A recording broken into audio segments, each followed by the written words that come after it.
Граничниот премин Богородица Евзонии денеска ќе биде блокиран во 2 наврата од 12 до 16 и од 18 до 22 часот по локално време. Во тој период ќе се пропуштаат само товарни возила со грчки производи. За сите други ќе биде забранет влез и излез од Грција. Македонските погранични служби за Телма потврдија дека се известени од страна на грчките колеги. Во текот на овие 10 дена, колку што траат блокадите на грчката страна на границата, навреме добивавме известување од грчката гранична полиција, а потоа известувањето го проследувавме до надлежните институции од македонска страна.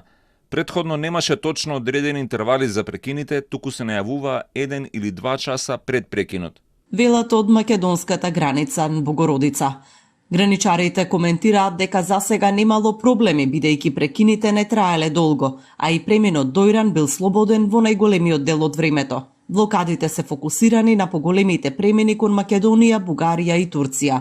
Протестите на грчките земјоделци траат 10 дена и се прошируваат и засилуваат. Една од клучните точки на протестите е автопатот Солун-Атина, но и други поголеми делници во внатрешноста на државата.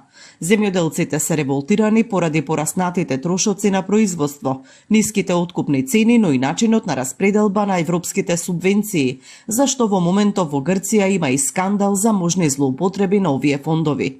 Државната информативна агенција МИА извести дека обвинителот од Врховниот суд на Грција Константинос Дзавелас побарал од обвинителите од цела Грција во соработка со полицијата да интервенираат во случаи каде што се вршат кривични дела што се гонат по службена должност, а се поврзани со земјоделските блокади и представуваат опасност за безбедноста во сообраќајот.